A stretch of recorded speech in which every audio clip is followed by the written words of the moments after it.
Yes, what does it all mean? Well, I'm not even sure I fully know, but we're going to try and find out in this video. Hello, I am the Arnie Dans, and welcome to SHOCKMANIA, one of YouTube's best Asian movie review channels. So said by the official SHOCKMANIA Discord channel, which you should join today. There is a link in the description and a link at the end of the video. Now, before we go into the movie, let's see what it's actually about.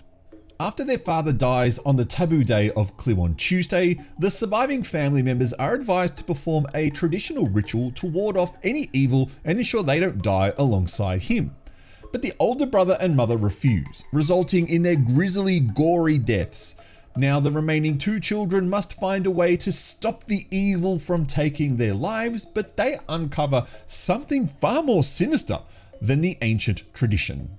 All right, now, important question. Hands up, who hasn't seen a religious Indonesian horror movie this week? Yes, that was me, unfortunately, but I have some good news for you.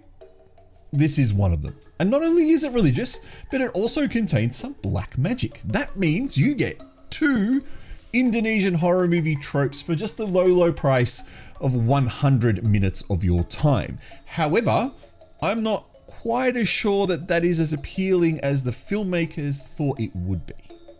To be honest, the movie doesn't start out religious, and if there had been hints at the start that it was, I would have bailed out almost immediately, but it didn't. The opening scene's actually the ending, where we're given a bit of a taste of what is to come, and I like it when movies do that. Now, I know it might be a little bit of an overused hook, but damn it, it just works.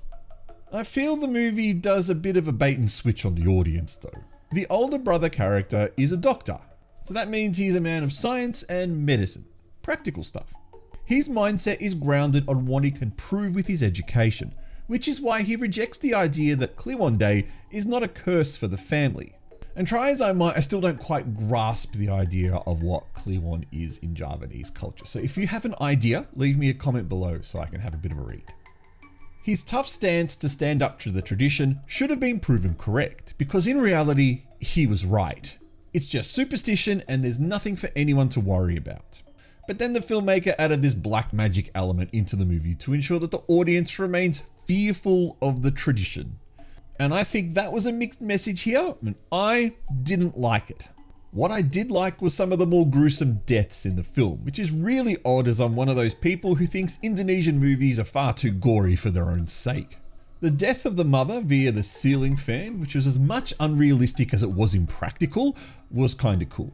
But it wasn't a patch on the death of the older brother though, who suffers by standing on a bear trap, or a boar trap in this movie's case. He then manages to get to a clinic where he essentially bleeds to death. However, that is not what he experiences. He goes through this kind of mini hell while he's at the clinic, which I think is appropriate for his skeptical character. If only it wasn't all black magic. Ugh. And you know what? The movie doesn't do much wrong other than that. And the religion. The so-called twist at the end begins to be telegraphed early on when a series of incidents occur involving one character whose relationship with the family is very questionable. I think other than that, my friend Lyle will be very glad to know that his favorite Indonesian ghoul, a pocong, makes a lot of appearances in this movie. But I don't recommend that you watch this, Lyle. In fact, using the patent pending ghost rating, which does stand for great horror or stupid trash, I will give this movie 2 ghosts. It's not that I don't recommend anyone watches it, it's just maybe not for you, Lyle. But for the rest of you who are kind of tolerant of Indonesian religious films and black magic films, you may like this. You may get something out of it. I just think that I've just kind of had enough of religious Indonesian horror movies. And I know I say this every review, and then a week later I'll do another Indonesian horror movie review that's all religious and I'll say the same thing again. So clearly I'm not learning my lesson here. But there has to be a point where one of the filmmakers just goes, you know what, we need to make something different. And I know they did. Kim Estambul with The Elixir, a bit of a misstep, but at least it wasn't religious. We had, what was it? The Draft. That was not religious. That was quite fun. But we need more of those. More of those and less religion. Although keep the pochongs, because if cutting out religion means I don't get pochongs, no. We need to keep those. They're pretty cool. I know you don't like them, Lyle, or you think they're funny, but I think they should stay. Anyway, I'm the Aditya. You are watching Shockmania. Thank you so much for tuning in. As mentioned, there is a Discord and you should join it and join the chats, especially if you know what the heck Clue on is, so you can explain that to me. Special shout out to Antony and Kurt, the channel members. Thank you so much for supporting the channel. You can support the channel too, just by pressing the membership button. I would really appreciate that. Otherwise, like, subscribe, all that other jazz that everyone on YouTube tells you to do. I will catch you next time. Thank you very much.